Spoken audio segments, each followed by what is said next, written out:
बोलिए प्रेम से श्री सद्गुरु महाराज की जय। श्री सद्गुरु महाराज की जय। श्री सद्गुरु महाराज की जय।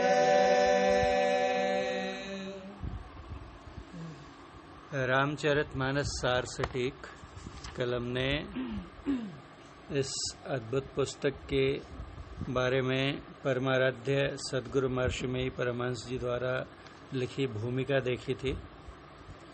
उससे ये पता चला कि सर्वप्रथम इसका जो प्रथम संस्करण था 29 अगस्त सन 1930 ईस्वी को प्रकाशित हुआ था, अर्थात आज से लगभग 90 वर्ष पूर्व। वे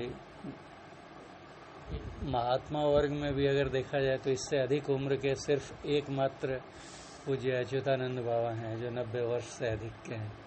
अन्य सभी मतलब हमारे संत मत में वरिष्ठतम अन्य महात्मा भी 90 वर्ष के नहीं हैं। उस इतनी पुरानी ये पुस्तक है, लेकिन ज्ञान जब जैसे जैसे हम लोग देखेंगे इसमें वो ऐसा लगेगा कि नित्य नवीन है। सर्वप्रथम मुझे यही पुस्तक पढ़ने को मिली थी और हम लोग जब इसका कल से प्रारंभ करेंगे तब देखेंगे कि पहला ही पृष्ठ जो है इतना अद्भुत है। बाल कांड और उत्तर कांड ये दोनों जो हैं अध्यात्म की दृष्टि से पूरे अगर सबसे अधिक ज्ञान ठूस कर भरा हुआ है इन दोनों कांडों में।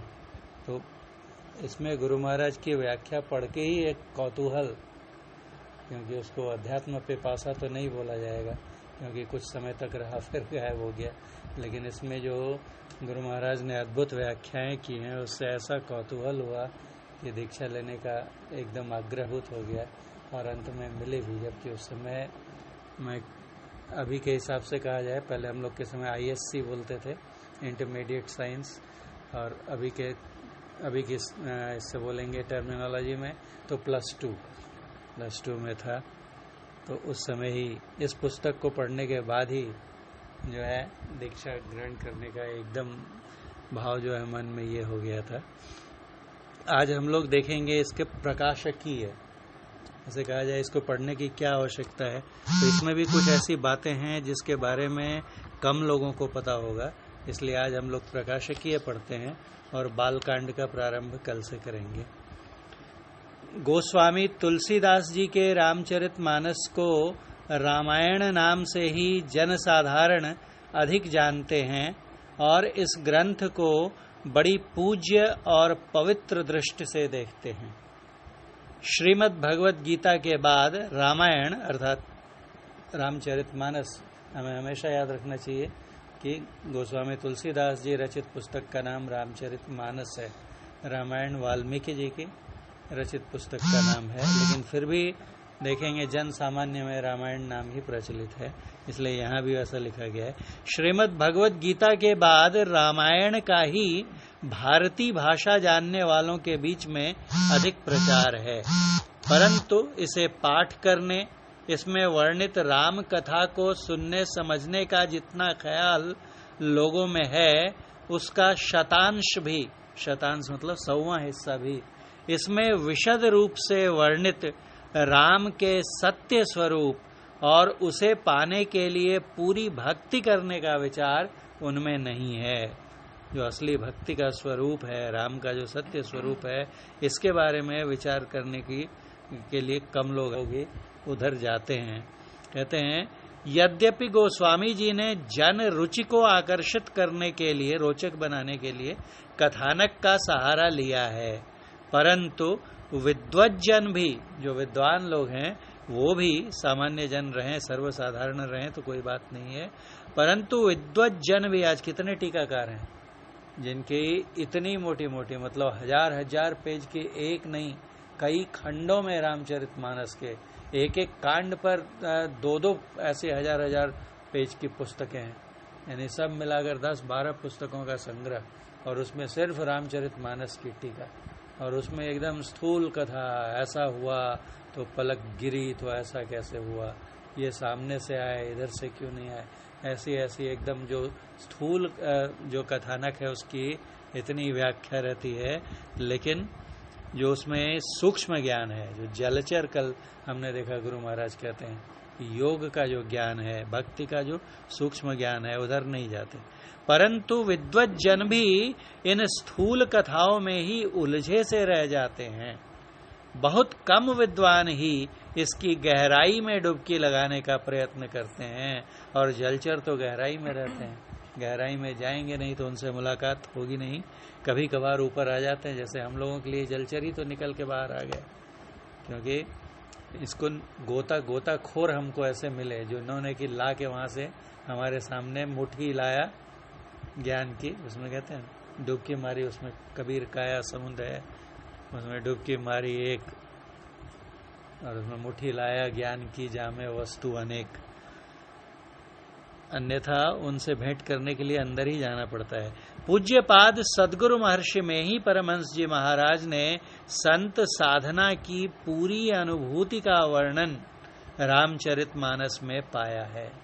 जो उन्होंने अंतस साधना की उसका पूरा वर्णन, क्योंकि 19 जब इन्होंने लिखा तब तक इनकी साधना काफी आगे बढ़ चुकी थी। रामचरितमानस सारस्वती 1909 में दीक्षा ली थी उन्होंने, और 33-34 ये सब में तो कहते हैं कि शब्द साधना में भी पूर्णतः पारंगत हो गए थे। तो इस पुस्तक के लिखने समय ही इनकी साधना बहुत ऊंची पहुंच चुकी थी। तो कहते हैं कि उन्होंने अपनी साधना की पूरी अनुभूति का वर्णन रामचरितमानस में पाया है, और इसीलिए उन्होंने सर्वजन कल्याण के लिए इस सुप्रचारित ग्रंथ में छिपे ज्ञान का उद्घाटन किया है। कथानक को भाग गए, स्किप कर गए गुरु महाराज, और जो सार है वहां पर उसको, उसमें जो छिपा हुआ ज्ञान है उसको उद्घाटित किया है। गोस्वामी तुलसीदास जी की यह विलक्षण प्रतिभा है कि उन्होंने ईश्वर की सगुण लीला के माध्यम से ही उनके सत्य स्वरूप और उनकी प्राप्ति के लिए पूरी भक्ति का सिलसिलेवार वर्णन इस ग्रंथ में कर दिया है। सहारा लिया उसका सगुण लीला का, लेकिन उसके सहारे, उसके माध्यम से एकदम गहराई तक का भी वर्णन किया है। समझने और समझाने वाले चाहिए। इसके अतिरिक्त लोक व्यवहार के सदाचार पूर्ण नैतिक उपदेश भी, जो मोरल साइंस है, इथिक्स है, उसका भी इसमें समाविष्ट हैं। पूज्यपाद सद्गुरुदेव ने कथानकों का संक्षिप्त वर्णन करते हुए रामचरित के मान सरोवर में छिपे जलचरों को पकड़ कर जैसे बाहर ला दिया है, और इसका नाम रामचरितमानस सार सटीक रखा है। प्रथम संस्करण स्वयं श्री सद्गुरुदेव जी ने अपनी देख रेख में प्रकाशित कराया था। उस समय तो बहुत ज्यादा इनके, जो बाद में जो इनके प्रसिद्ध शिष्य हुए उनमें से बहुत कम ही, पूज्य श्रीधर बाबा के दीक्षा लेने की तिथि मुझे याद नहीं है, अन्यथा पूज्यपाद महर्षि संत सेवी जी ने भी तो बहुत बाद में दीक्षा ली थी 36 में, और ये पुस्तक तो 30 में ही प्रकाशित हो गई थी। इसलिए कहते हैं प्रथम संस्करण श्री सद्गुरुदेव जी ने अपनी देख रेख में प्रकाशित कराया था। इसकी द्वितीय आवृत्ति, सेकंड एडिशन, दूसरा संस्करण, श्री राम गोसाई जी एवं श्री योगीदास जी भागलपुर सत्संगी द्वय ने, ये दोनों भागलपुर के सत्संगी थे, श्री राम गोसाई जी और श्री योगीदास जी, इन्होंने, तथा तृतीय आवृत्ति, तीसरा संस्करण, श्री देवकी नंदन मंडल जी सत्संगी जमालपुर ने प्रकाशित कराई, जिससे मैं पढ़ रहा हूँ, पाठ कर रहा हूँ।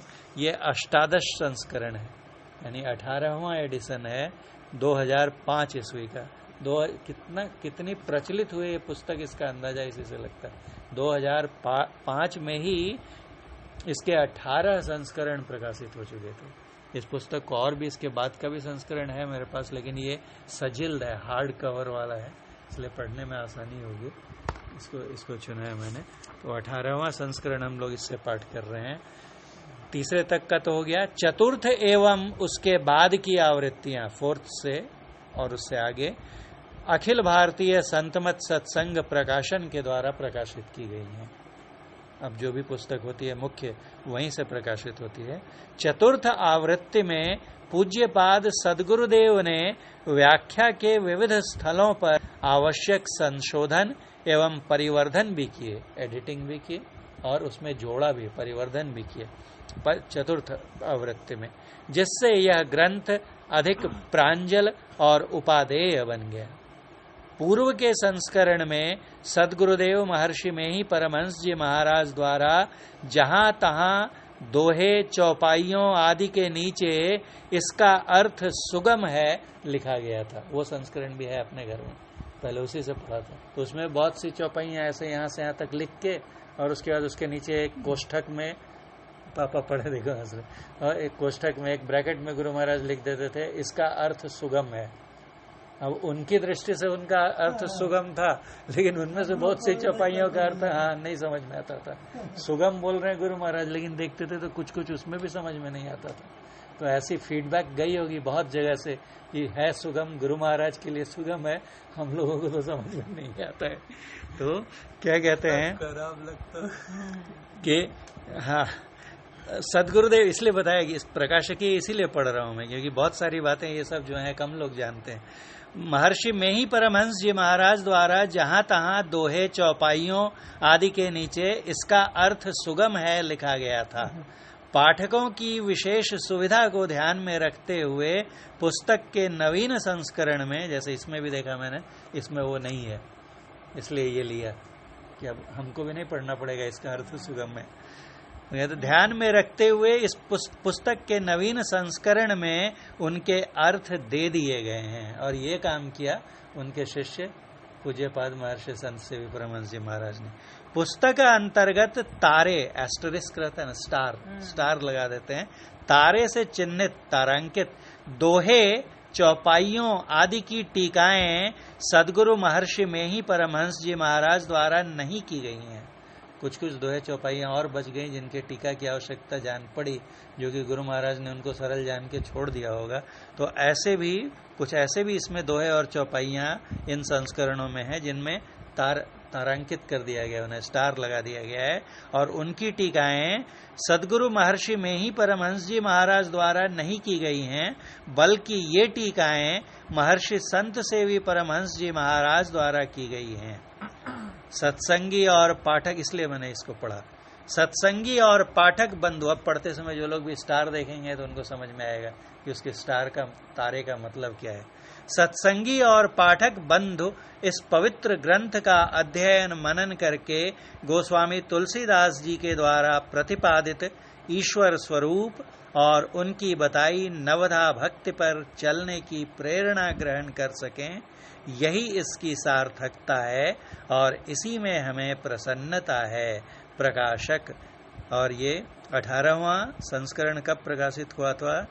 तो सदगुरु महर्षि में ही जयंती संवत 2062। ये संवत 2062 जो है इसमें 57 माइनस करना पड़ता है, क्योंकि ये जो है बीसी है। बीसी मतलब बिफोर क्राइस्ट। हमारी गिनती जैसे 2020 है तो उससे ये 57 साल पहले, अभी के हिसाब से अगर हम लोग करेंगे तो कितना हो जाएगा? 2020 प्लस 57 कितने हो गए? 77। 2077 संवत हो जाएगा अभी।